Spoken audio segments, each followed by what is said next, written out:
From the land of lakes, this is 10,000 Takes. Brought to you by Minnesota Score Radio. Wally and Eric back for yet another month as we slice and dice the always busy, always topical, super saturated Minnesota sports scene. And we are into April. April Fool, are you? Hopefully not. Sometimes I am. Have you been fooled by April showers? I think we've had more like April snow showers, Yeah, right? we had a little bit of that. Oh, boy. We've had some hoops. We had some baseball. Hey, some football even. The UFL's underway. You been watching that? No, I draw the line at the I guess UFL. some guy kicked a 64-yard field goal, and now some NFL teams are hot on his trail. Well, I would be too. 64 yards. I mean, I don't care what league you're in. That's a power ball there. Yep. So, well, and I see the NFL they're adapting UFL rules and oh goodness. Yeah. all kinds of good stuff. I run into more people now who just want to sever ties with the NFL. They don't recognize what the league has become. Well, you're the leader of the band in that category. I am. Not a fan of what Roger Goodell has done to the game. All right. Okay, so we've done our football now. We're done? Okay. Yeah, we're done with football. Let's go baseball. Your Minnesota Twins opening up their home portion of the schedule this weekend against Cleveland. They open up in Kansas City, and while they were in Kansas City, they managed to get 2 out of 3. We found out that Bailey Ober is not the guy you want to pitch against the Royals on a Sunday, or on Easter anyway. The Easter bunny hopped away. There were no goose eggs with him throwing, were there? Or Easter eggs? No, it was a rotten egg. It was more like it. Yeah. He got bombed, and so, but I think you got a glimpse of the Tigers and what they potentially, or the Royals, what they potentially could do, and the Tigers got off to a good start too. But I think that the Royals, they have a little bit of giddy up in their lineup, and that Bobby Witt Jr. is the real deal, man. I mean, he's a stud. And I think the AL Central is going to be interesting this year. I don't know if the Twins are going to be a runaway winner. I don't know if they're going to win it at all, but we shall see. Yeah, and I've been saying the last couple of years, watch out for Detroit. I agree. Now, it's very early, but they're off to a good start. Will it be 35-5 like the 84 Tigers? I don't think so. Who went wire to wire and won the World Series? I doubt it. Right. But remember, their manager is A.J. Hinch. He was there in Houston and got that Astros dynasty started. Yeah, he banged on a few trash can lids, and he paid the price for it. But he still knows the game. That's a very good manager in the Tigers dugout. They've slowly brought in some pieces. And the division, to me, you can compete in the AL Central. We know that. It's not a dominant division. And the Twins are so banged up, who knows what they're going to do. That pitching staff, with DeSclafani is out for the year. We know that. We know that Johan Duran is hurt, and we don't know how long he's going to be out. Probably at least the first month, it looks like. Caleb Thielbar didn't pitch much in spring training at all. He's on the injured list. And, they're bringing Chris Paddock off of an injury. I mean, you're right. They are kind of walking on thin ice here to start the season with regard to their pitching staff. And when you get a start like Bailey Ober didn't give them, when he only won an inning and a third, then you tax that bullpen. Yeah. Your middle relief is, they're filling in 7. The dominoes fall. Exactly. And, I think you have to remember, you don't have your closer, Johan Duran. Who's last season at least was as good as anybody in Major League Baseball. I agree. He brought the gas. It was triple-digit heat every time he took the mound. The fans loved it. Light up your cell phones and listen to Johan Duran's wild music as he runs, from the bullpen to the mound. So I suspect the Twins will, the market will correct itself. I just don't think it's a great division no matter what. Yeah. So the real key is Detroit better? Early returns are in, yes. Kansas City, like you said, might be, laying in the weeds. And then Cleveland, potentially good. Ownership won't do a whole lot to make them better. No. And then you've got the Chicago White Sox. Well, they're just terrible. Oh, boy. Yeah. They're tanking. They're tanking out of the gate. and while we're talking about it, they probably tanked last year, too. They're so bad. This is a bad team. They want a brand-new stadium in Chi-Town, and they want the taxpayers to foot the tab, and they're off to this kind of start? Good luck. They might be the Nashville White Sox in 5 years. They can't blame Tony La Russa anymore. That much I can tell you. No. Old Tony's probably sitting back, still collecting a paycheck, by the way, and saying, I told you so. Well, he's in the front office. He's an advisor. I know. So if Well, he's things still getting really paid. go bad, is it Pedro Grafal? Is that their skipper? I guess.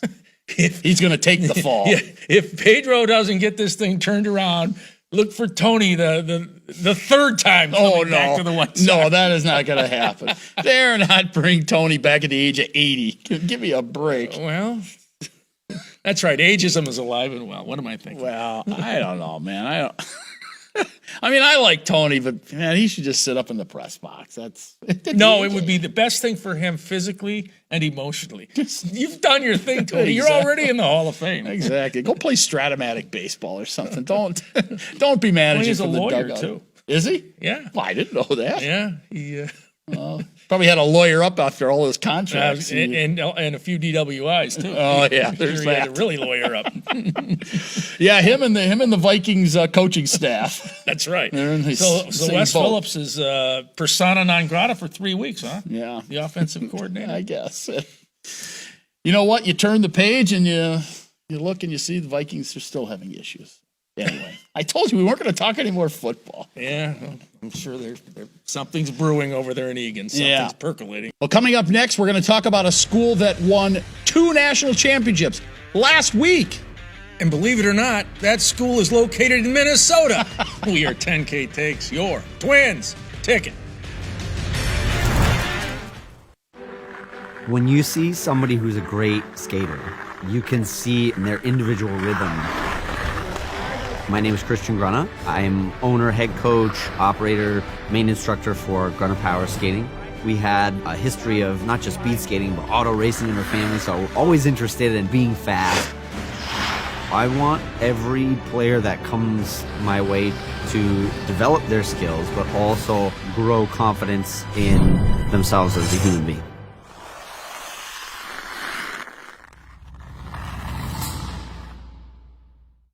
I've been meaning to give you these for many years. I think they're perfect.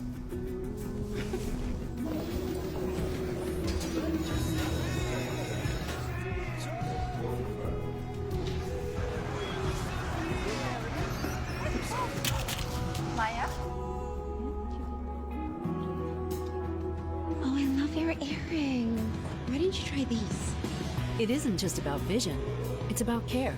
Nobody cares for eyes more than Pearl. Get away to Lakeville, Minnesota, where your family will have tons of outdoor fun. Come for the nature and stay for the thrills. Bring the bikes, swimsuits, fishing poles, and walking shoes as Lakeville boasts trails, lakes, and beaches. Plan your itinerary at visitlakeville.org today. Well, as promised, we are going to talk about a school that has 2 national titles, and it all happened within the last week. An amazing accomplishment by the Minnesota State Mankato Mavericks. And joining us now, their athletic director, Kevin Buisman, and their head women's basketball coach, Emilee Thiesse. We'll start with you, Kevin. And I know you've been around there for over 20 years as the athletic director, but could you have ever imagined this? I mean, it's the first time in the United States it's happened in 40 years. That's a long time that the same program has won that Division II title in both men and women. An amazing accomplishment. No, I don't think you can ever really imagine this is a dream come true. But both teams were playing so well throughout the season that we knew they were going to be a tough out.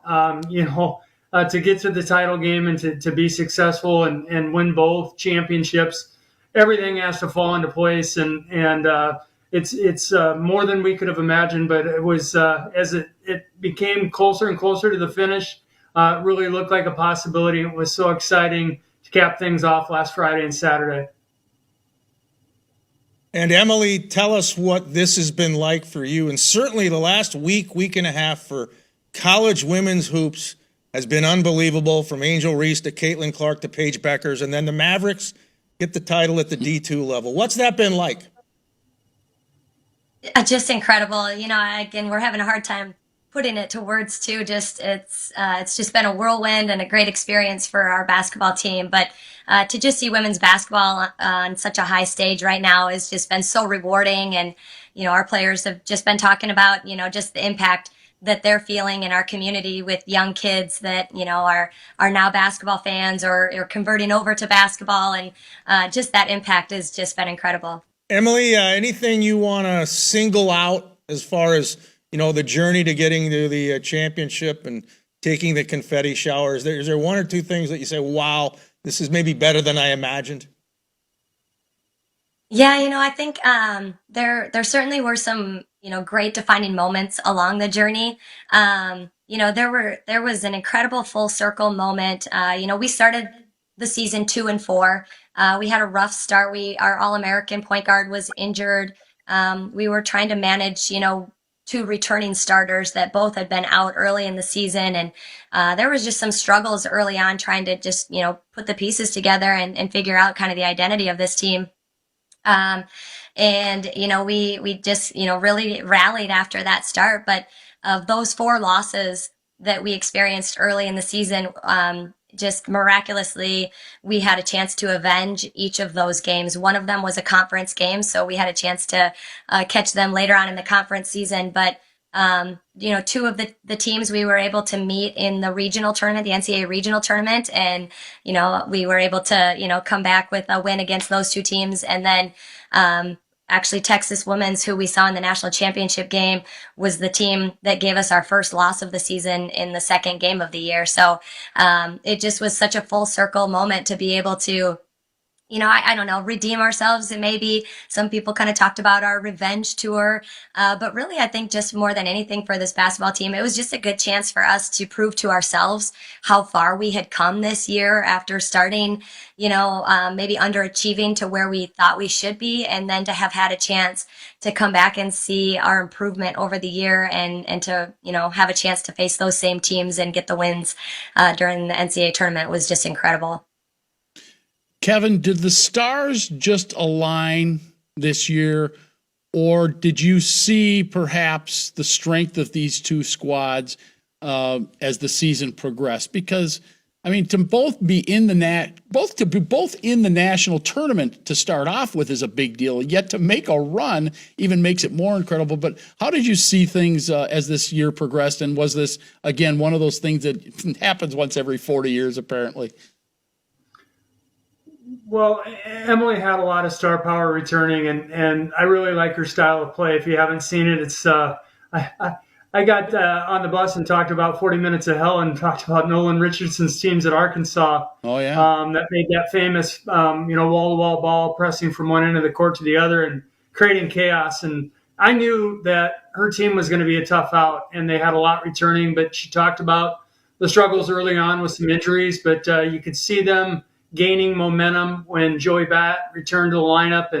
And as the season wore on, I just felt like style of play was going to be difficult for people that hadn't seen it, in our league to adjust to and adapt to. And I thought they'd be a difficult out, and that proved to be the case.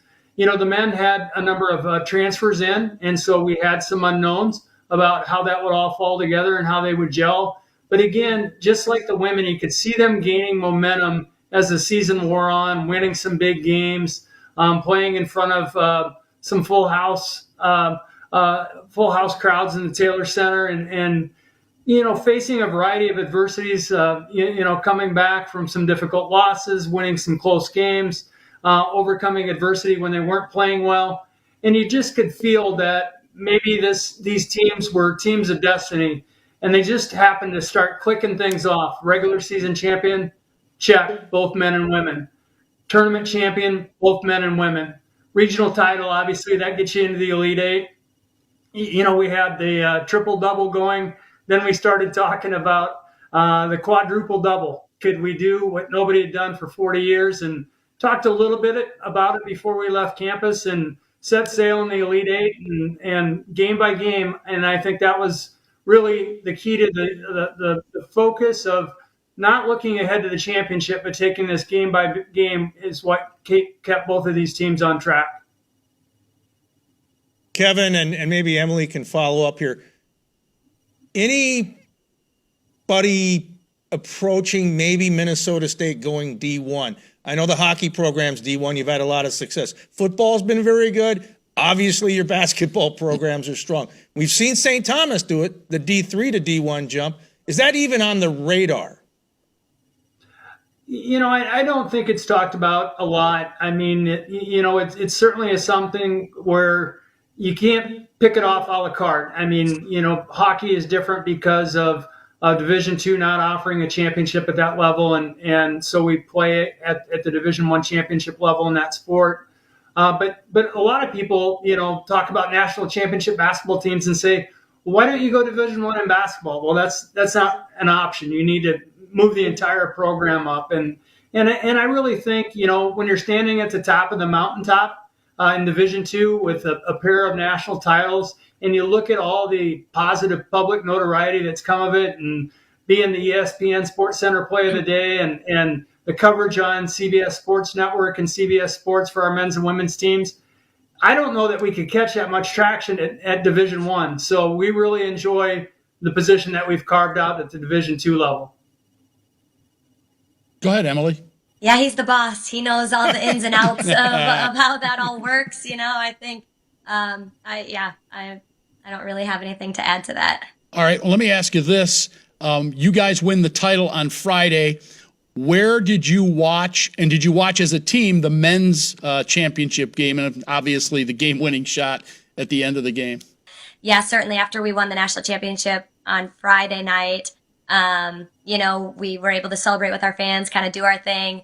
The next day, as we bussed back, we had a nice, just team lunch on the road and just kind of enjoyed that. And then as we kind of finished the last stretch of our road trip is exactly when the men's game started. We had it all planned out where we knew we were going to be able to get the stream onto the TVs in the bus for everybody. Everybody kind of had their spots hunkered down, and we were just cheering along just like we did in the hotels and our watch parties. And it just ironically worked out perfectly where Kyrie's hit that game winner. We were about 5 miles outside of Mankato. The bus just erupted. Everybody was high-fiving and cheering and just like elated that that had just happened. And then we had a police escort waiting for us to bring us in the last 5 miles into Mankato, and it was just this great culmination of what we had done and what the men had done, and just kind of bringing us home. It was really special. Well, Emilee, Kevin, we appreciate you spending some time with us. Congratulations to both of you on an unbelievable run for Minnesota State Mankato, both the women's and the men's program. Thanks so much for coming on.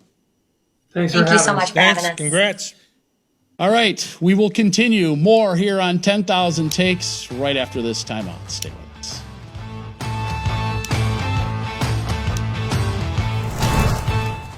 Let your adventure begin in Lakeville, Minnesota. We have over 90 places to grab a bite to eat, and we're close to the Mall of America, Valley Fair, and the Minnesota Zoo, plus hotel packages and great rates. Visit Lakeville. We're serious about fun all year round. When you see somebody who's a great skater, you can see in their individual rhythm. My name is Christian Grunna. I'm owner, head coach, operator, main instructor for Grunna Power Skating. We had a history of not just speed skating, but auto racing in our family, so always interested in being fast. I want every player that comes my way to develop their skills, but also grow confidence in themselves as a human being.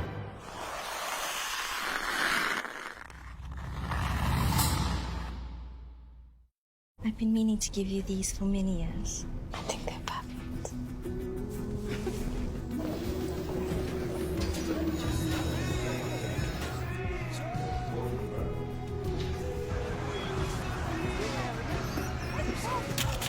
Maya? Oh, I love your earring. Why didn't you try these? It isn't just about vision, it's about care. Nobody cares for eyes more than Pearl. 10,000 Takes rolling along, and we're going to talk some NBA now. Your Minnesota Timberwolves into that playoff push time, but they're going to make this push with Glenn Taylor still as the CEO and reigning champion owner of the Minnesota Timberwolves. Now, Glenn had a lot of success with the Lynx in his time, right? But as far as the Timberwolves, 4 titles, and they've generally been pretty good even since the departures of Lindsey Whalen and Maya Moore and company, they've still been pretty good. But the Timberwolves was a whole different story. As you like to say, the pinnacle year was 2003-04 when they went to the NBA's Western Conference Finals and lost to the Lakers. But that's not the story. The story is Glenn Taylor decided that he is pulling the offer away from A-Rod and Mark Lowry, who had wanted to buy the team. They were minority owners. They were going to become majority owners, but they didn't come up with the necessary money by March 26th. So Glenn says, no deal.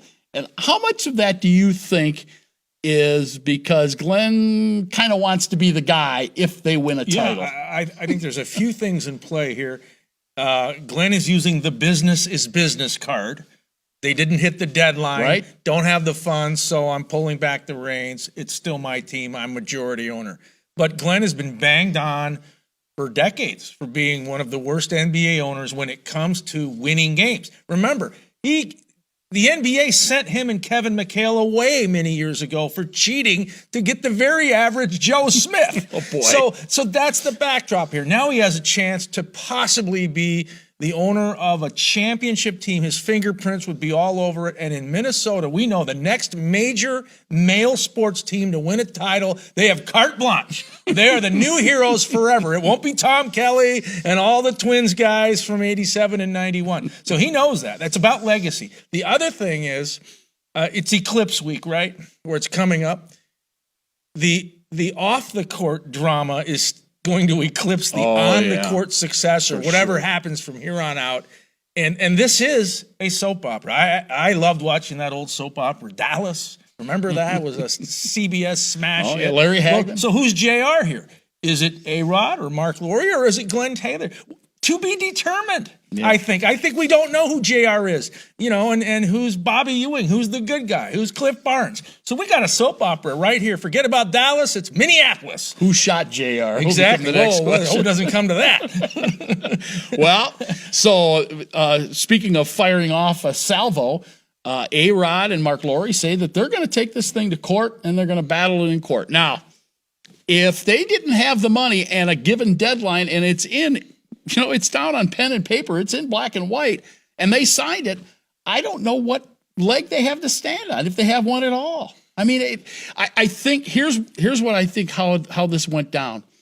They lost one of their investors late, right? So they went out and they got another investor. Scrambled. I'm talking about Lowry and A-Rod. Okay, so they scrambled and got another one. But that investor has to be approved by the NBA owners. And with that approval not coming ahead of that March 26th deadline, I believe that was the technicality that Glenn used and said, you know what?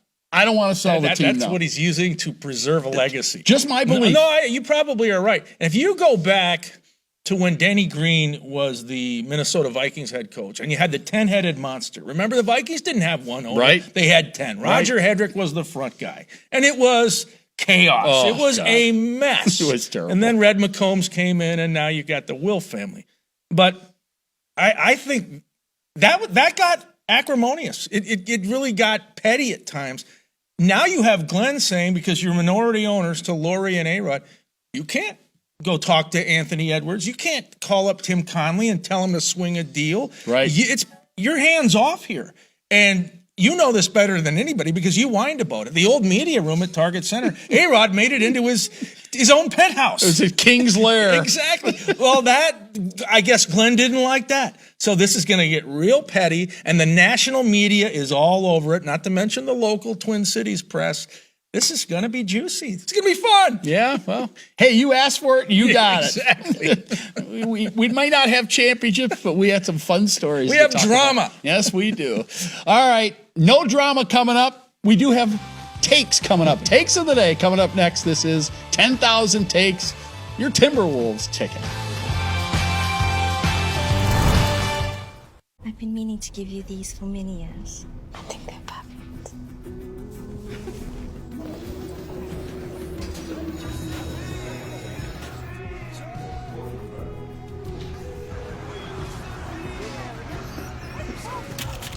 Maya? Oh, I love your earring. don't you try these? It isn't just about vision, it's about care. Nobody cares for eyes more than Pearl. Finding the ideal place to stay is important for business travelers. Lakeville, Minnesota is conveniently located off I-35, just south of the Twin Cities with a variety of hotel choices. Lakeville offers convenient amenities such as shopping, walking trails, golf, and more. Our unique meeting spaces, historic downtown, live music, and over 60 dining options are sure to impress. Book your next stay in Lakeville and experience convenience, comfort, and quality. Find your perfect hotel at visitlakeville.org. 10K Takes on television as we wrap up yet another episode. But before we go, Yes. takes of the day, we're going to find out what your mood is. Angry American, crusty cavalier, sarcastic Sam, or hey, maybe you're a happy camper. It does happen once every millennium. Wow, thanks. Well, there's probably some truth to that. One thing I'm not is a giddy gopher. First of all, your University of Minnesota Golden Gopher hockey team did not make it to the Frozen Four. Secondly, your Gopher men's basketball team with head coach Ben Johnson, well, they've lost several players in the transfer portal already. 5 guys, only one starter, though, so far as of this taping. Pharrell Payne, the only starter to go. So if you're worried about that type of thing and you're Ben Johnson, maybe you should institute the rule that RIT did. They're a college that plays NCAA Division I hockey. They made it to the tournament, oh, by the way. They made it in the NCAA tournament. They have a rule, and it reads as such. The RIT rule is clear, says head coach Wayne Wilson. You enter the portal, you leave us. In other words, you're not coming back. He also says the tough part is, you're in when you're in, and once you leave, you're out. You're not one of us anymore. You know what? I don't blame the guy. I think it's a great idea. Put a little heat on these kids. If they don't want to come back, or if they do want to come back, they're not going to be allowed to come back. They have to go elsewhere. So if you're a Golden Gopher men's basketball player like a Pharrell Payne or Braden Carrington, sorry, you said goodbye to Dinkytown. You're saying goodbye to Dinkytown for good, unless you come back as a visitor. Not a bad rule. Maybe he wants to do that over there. Tough love. Tough love, baby. All right, well, let me look at that mood meter. Sarcastic Sam. Hell yeah. All right, well, yeah. The portal has just, everything's haywire now in college sports because of NIL and the portal. All right, well, what the name of the state of hockey is going on here in Minnesota? We'll start with the Wild, who it would take a miracle on ice for them to get to the playoffs. Oh, that ain't happening. With apologies to, Al Michaels. Do you believe in miracles? I doubt it will happen. But how about collegiately? So you got the Frozen Four at the X in St. Paul in a couple of weeks. And who's going? Same old cast of characters, really. Pretty much. Michigan, 9 titles overall. Denver, 9 titles overall. Those two have the most in the history of D1 hockey. Boston College, 5. Boston University, 5. Just what they need in Boston. Another parade. Where are the Minnesota teams? There's 6 D1 programs, Wally, in the so-called state of hockey. No. And none of them are going to be playing in the Twin Cities, in St. Paul, at the Frozen Four. So you have to wonder, state of hockey, it sounds good, it's catchy, but is it true? I don't know, man. St. Cloud didn't even make the tournament. No. Gophers made the tournament, won a game, and they got pounded by BU. The vaunted Minnesota Gophers have 5 titles, but it's been a long time since they won one. You got to go back to Don Lucia in the early 2000s when they had the back-to-backs and those riots in Dinkytown. Yeah, and what's been going on with UMD? Now, UMD's won a couple. They've been there plenty of times recently, but they were a non-factor this year. Minnesota State, Mankato, a non-factor. St. Thomas is still on the uprise. So, yeah, there's in Bemidji. You just better hope Arizona State doesn't make it someday. Oh, boy. That would be salt in an open wound. Yes, it would. All right, on that note, we got to go. Let's FedEx out those thank yous. One to our good friends down at Minnesota State. Also, Paul Langfellow, David Weld, and Rocky. For Wally, I'm Eric saying so long. This is 10K Takes Your Sports. Take care.